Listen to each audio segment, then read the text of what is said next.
oftalmologia brasileira tem estado no centro dos principais debates no âmbito da inovação e saúde no Brasil. Um grande encontro sobre essa temática aconteceu no dia 3 de junho no Centro de Convenções Oscar Niemeyer, em Goiânia, o Health Meeting Goiânia 2022. O Conselho Brasileiro de Oftalmologia e a Sociedade Goiana de Oftalmologia estiveram entre os grandes impulsionadores dessa iniciativa.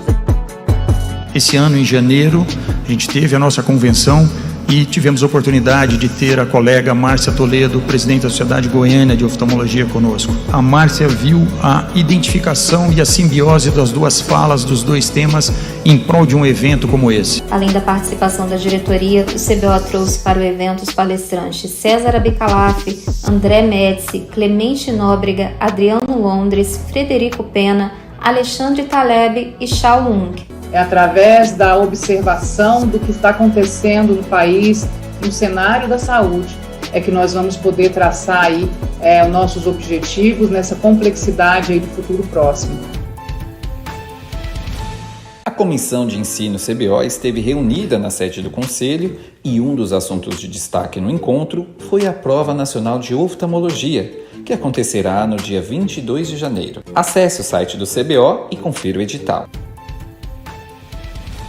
A turma de lideranças do CBO 2021-2022 participou de um dinâmico encontro online para discussão de projetos. Na abertura da reunião ocorreu a palestra de Ralph Toides, empreendedor social, cofundador e presidente da Renovatio, uma ONG que tem como missão diminuir a falta de acesso a óculos de grau e atendimento oftalmológico no Brasil. A gente usa muito o censo do próprio CBO, né? A gente usa muito indicador de DH para identificar aqueles lugares onde tem os vazios, né? Mas a gente tenta o máximo de dado possível para levar para os lugares onde de fato precisa.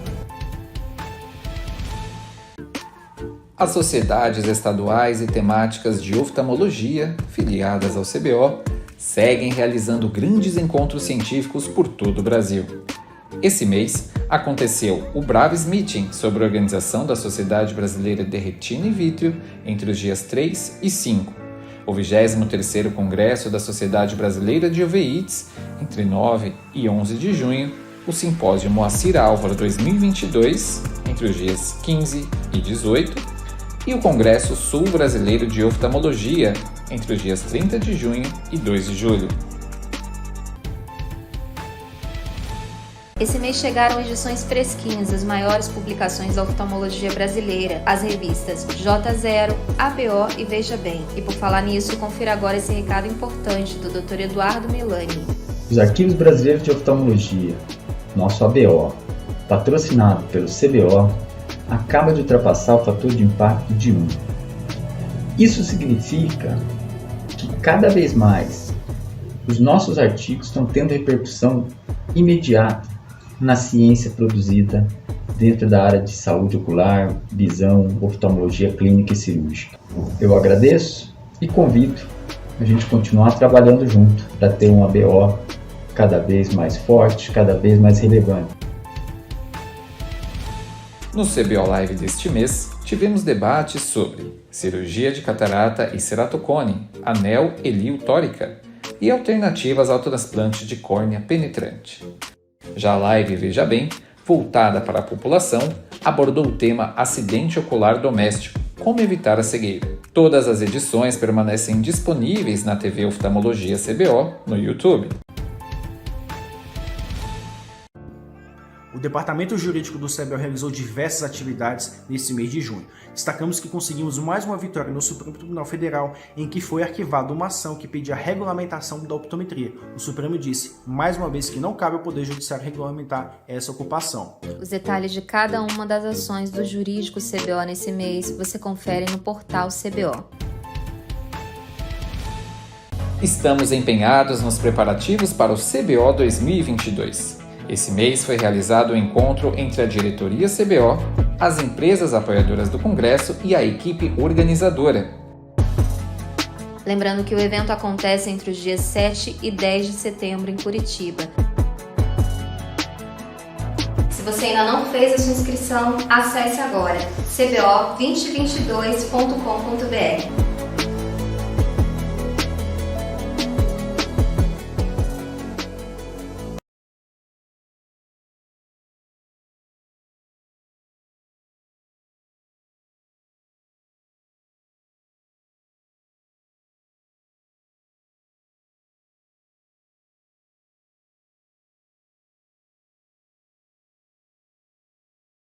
Olá, boa noite, colegas de todo o Brasil, que nos prestigiam em mais esse evento CBO Live, um evento que tem a participação e o apoio do Conselho Brasileiro de Oftalmologia, sempre trazendo educação médica continuada, de qualidade e com acessibilidade para todos os colegas do Brasil afora. Hoje nós vamos tratar de um assunto extremamente importante, um assunto que muitas vezes configura, inclusive, uma urgência ou uma emergência oftalmológica e que, eventualmente, traz o paciente muito angustiado e preocupado aos nossos consultórios, que é a perda visual aguda no adulto. Não é isso, Francine? Para isso, a gente vai contar com dois colegas de peso, que é o Dr. Raul e o Dr. Léo, e eu vou chamar, então, minha colega Francine, lá de Ribeirão. Diz que Ribeirão está frio, né, Francine? Sair aqui do nosso centro-oeste para o nosso interior de São Paulo. Boa noite, Francine. Boa noite, Jair. Tudo bem? Aqui em Ribeirão está frio, sim. Não está tão frio, mas já é para a gente que está acostumado com um calor bem insuportável. Aqui tá dando para colocar um blazer agora sem sofrer. E vamos lá, começando mais uma live do CBO, né, que traz tanta informação importante. A gente tem hoje, então, o Dr. Leonardo Provetti Cunha, de Juiz de Fora, neurooftalmologista, que vai falar sobre perda visual aguda no adulto, e o Dr. Raul Viana, que vai fazer a discussão e um bate-papo aqui com o Dr. Leonardo Provetti, trazendo informações importantíssimas para o nosso dia a dia e para a nossa clínica diária. Então, doutor Leonardo, é um prazer tê-lo aqui, doutor Raul, é um prazer tê-lo conosco, e esperamos que a gente tenha uma reunião bastante profícua, então a palavra está com vocês. Boa noite. Boa noite. Gostaria de agradecer imensamente o convite, à Francine, ao Jair e ao CBO. Me honra muito estar aqui. E dizer que é uma honra ter o Raul, professor Raul, para discutir os nossos casos aqui.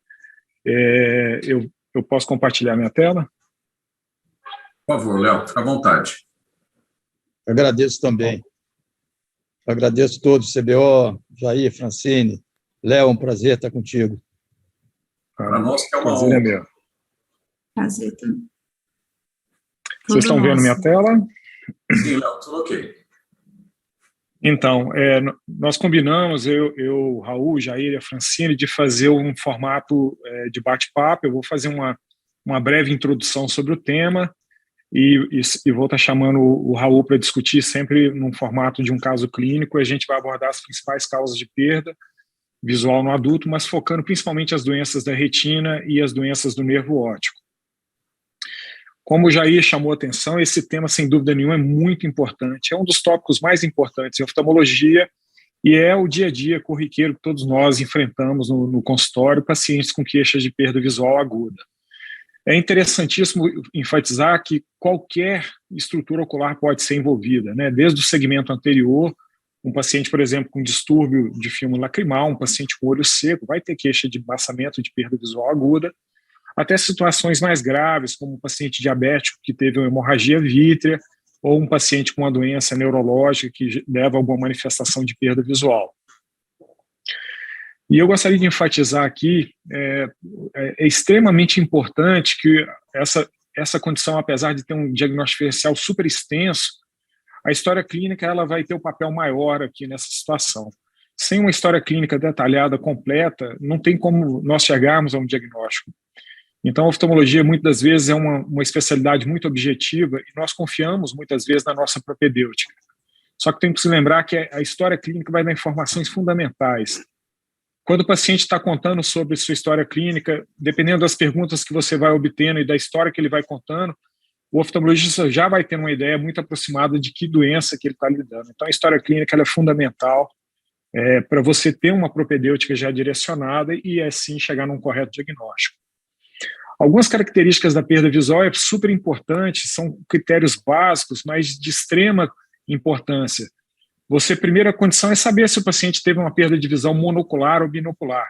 Isso parece óbvio, mas muitas das vezes pacientes com perdas hemianópicas, onde ele perde, por exemplo, devido a uma doença retroquiasmática, ele perde o hemicampo à direita, muitas vezes ele pode achar que a visão do olho direito está embaçada, enquanto, na verdade, ele perdeu a metade dos hemicampos direito de cada olho.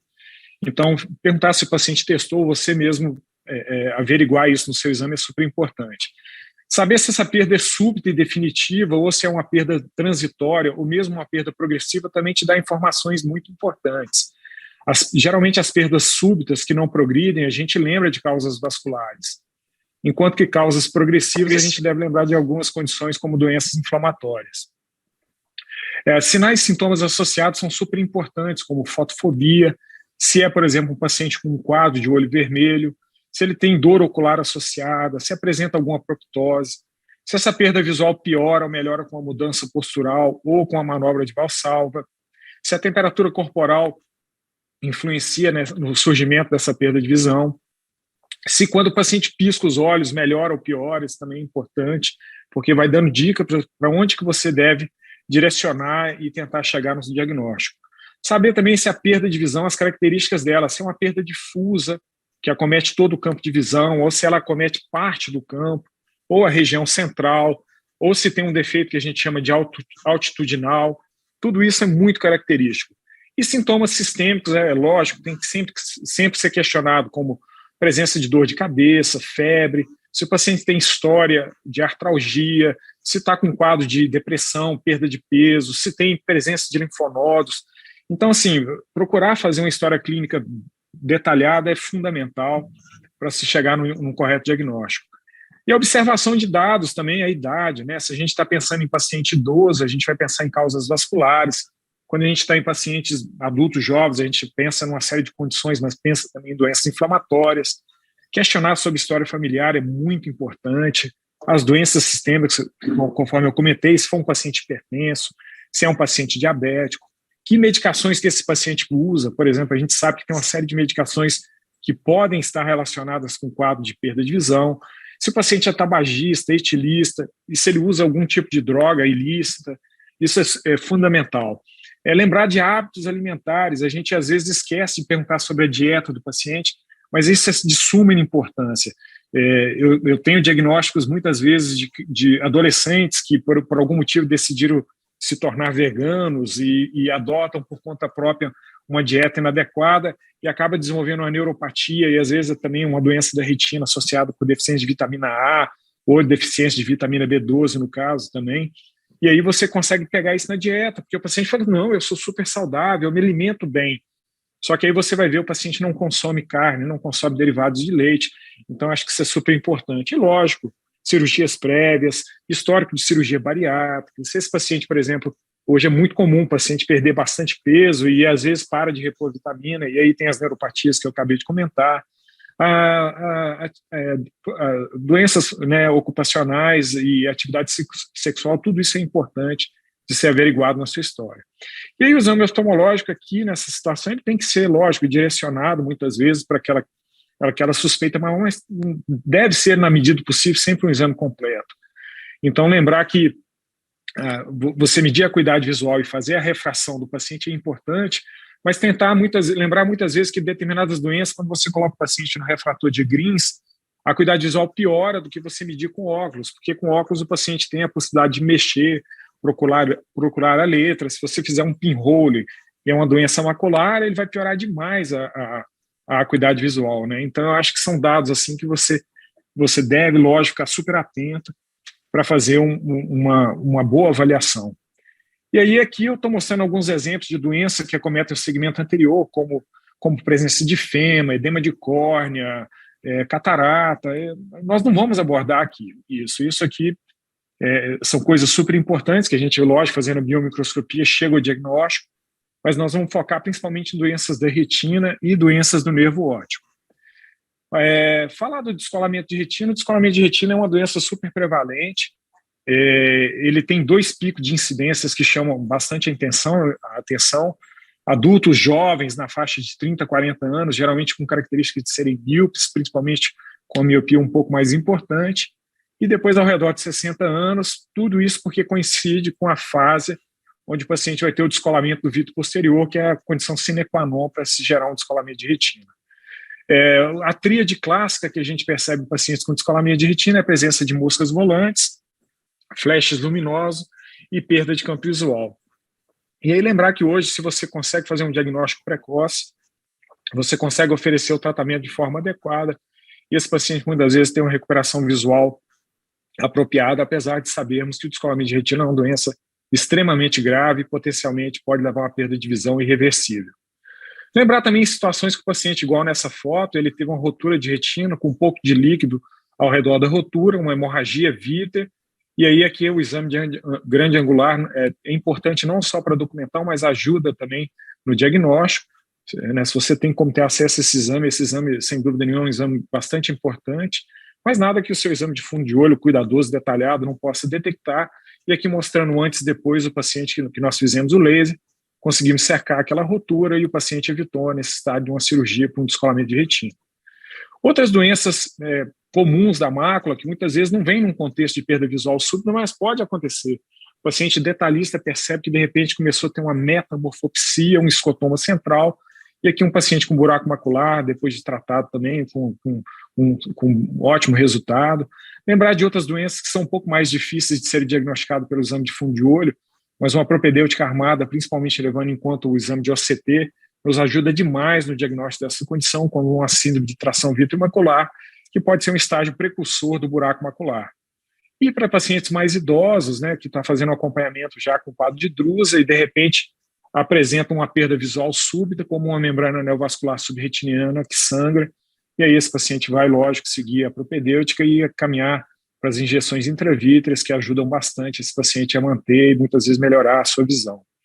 Aqui mostrando um exemplo de paciente que seguiu esse tratamento, que fica em tratamento, tem os protocolos, né, que depois o Raul pode comentar, mas a gente sabe que a doença da mácula ela pode ter um contexto, sim, de perda visual súbita, principalmente quando sangra. Em jovens, principalmente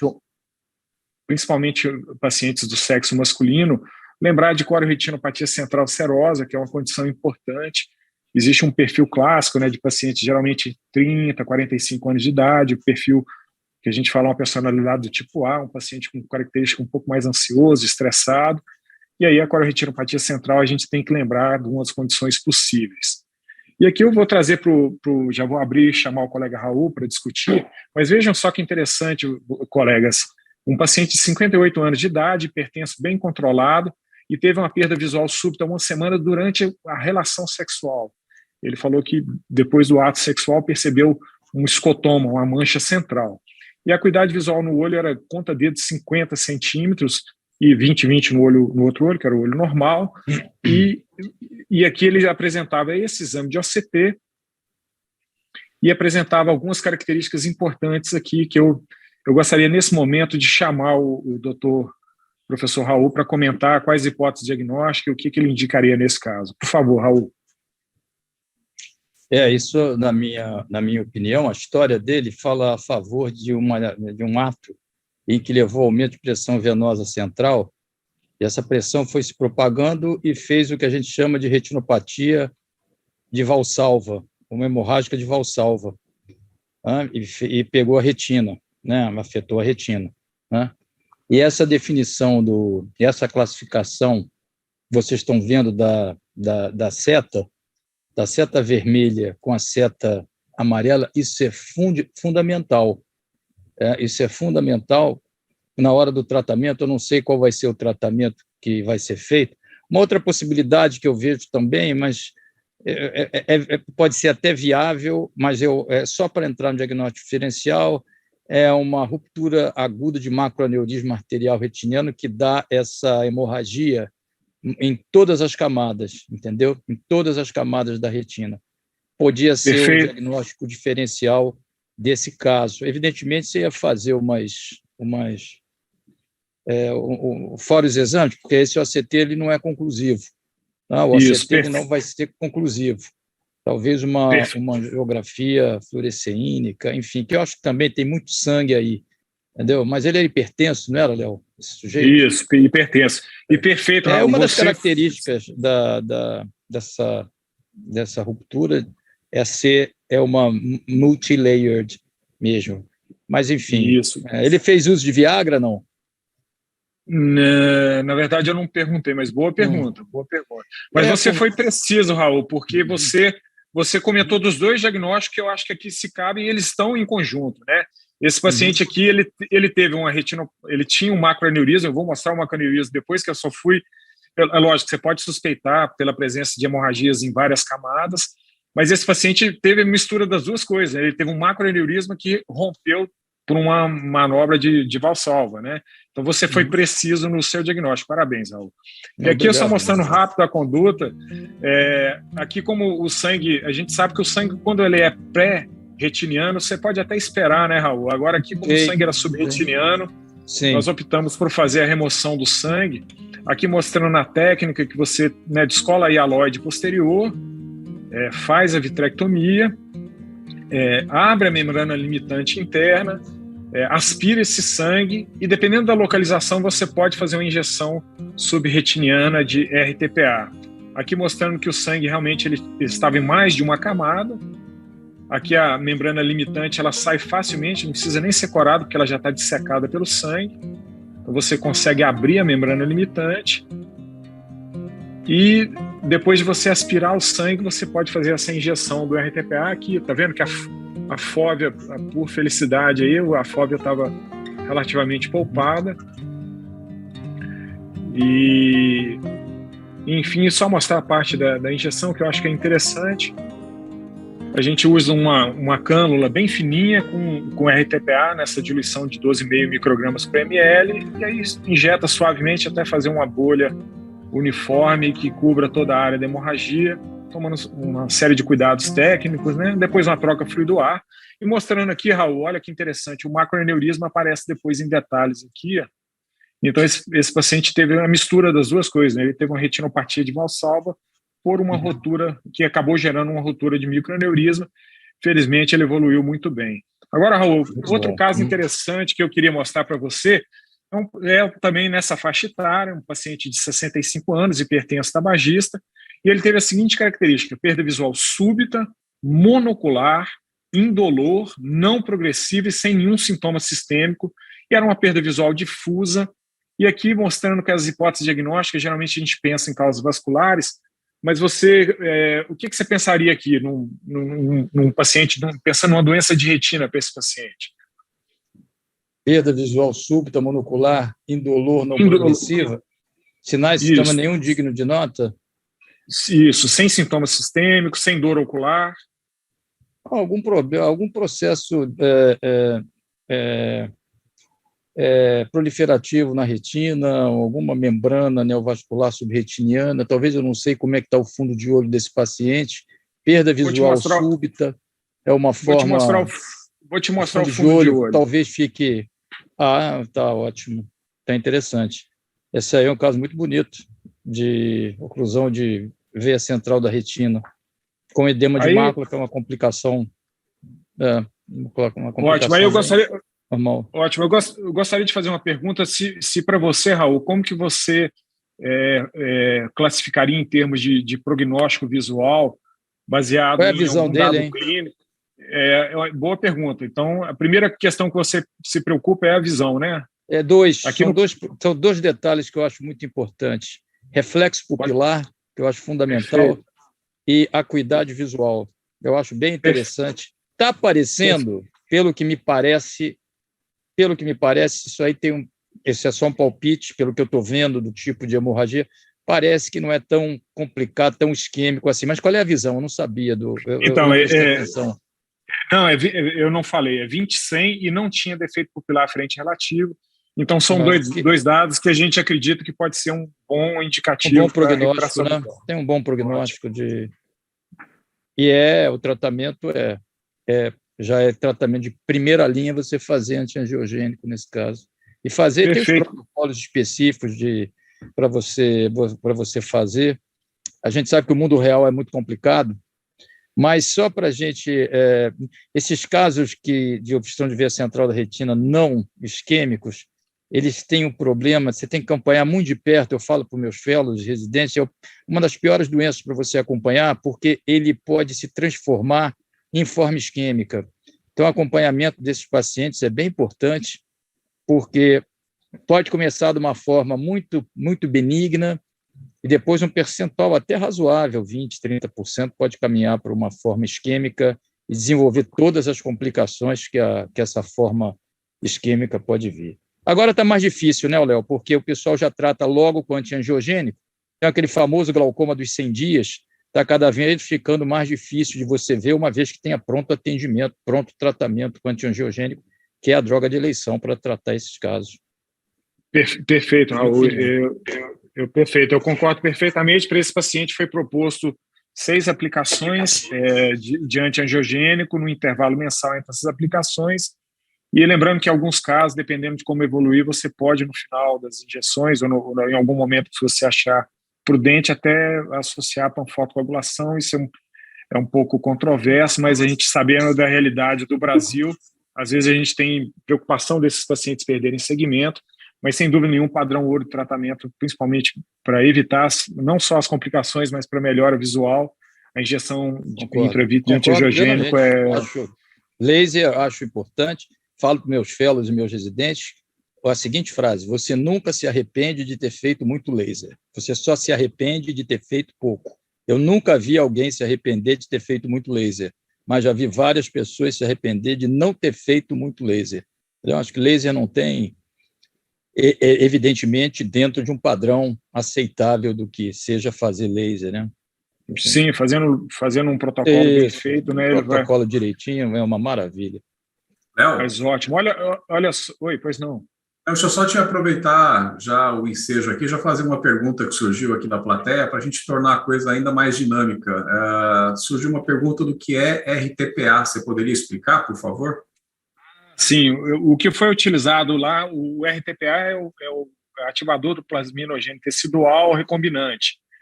Ele tem uma importância fundamental, ele inclusive é utilizado para, por exemplo, pacientes com acidente vascular encefálico forma isquêmica, onde você vai fazer com a finalidade de fazer uma lise do trombo.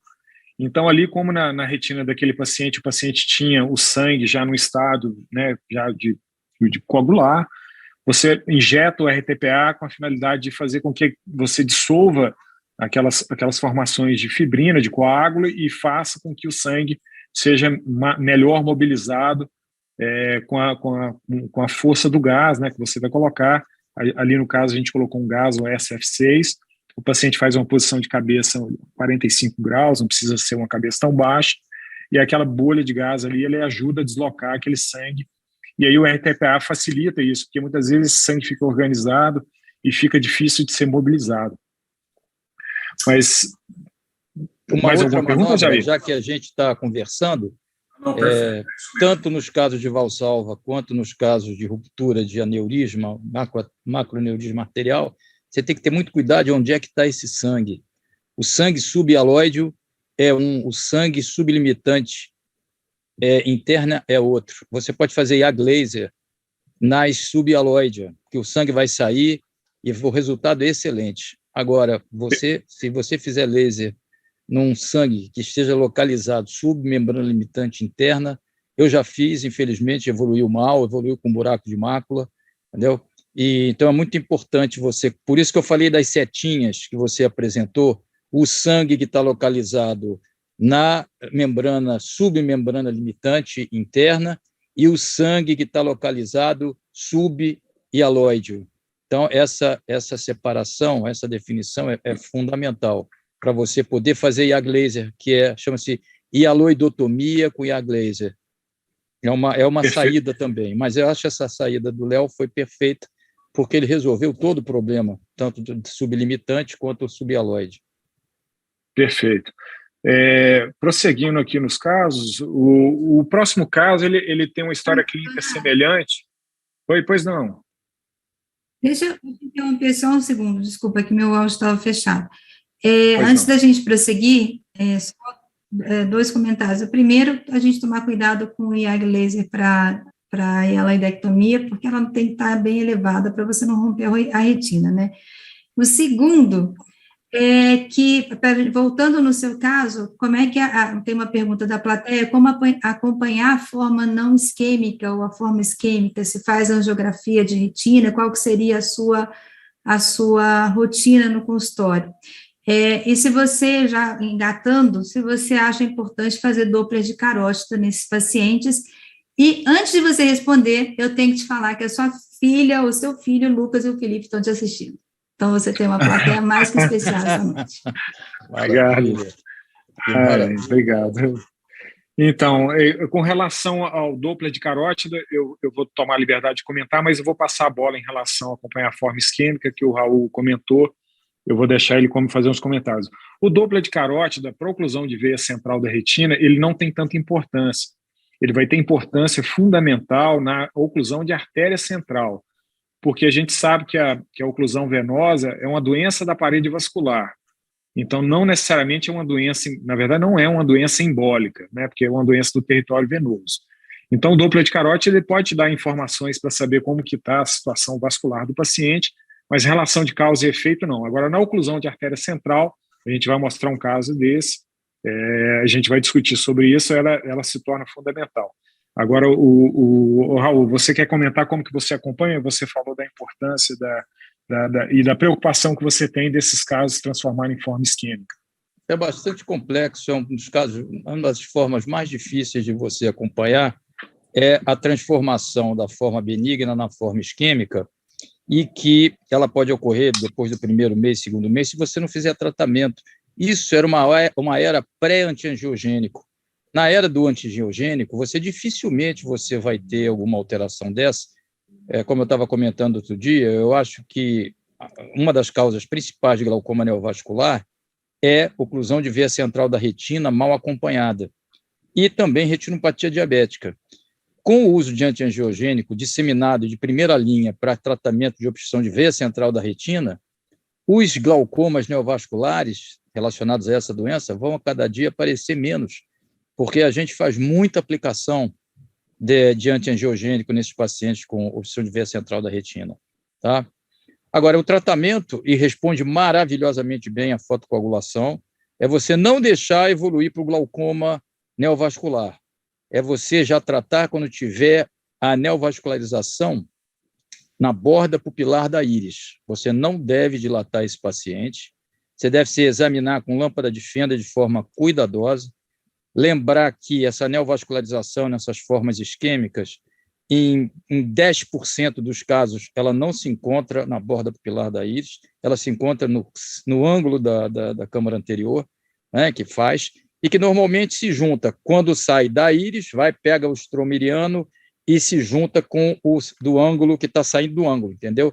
Então, aí faz aquela cabeça de medusa. Há muito tempo, já tem tempo que eu não vejo glaucoma neovascular secundário à obstrução de veia central da retina. Acho que está melhorando.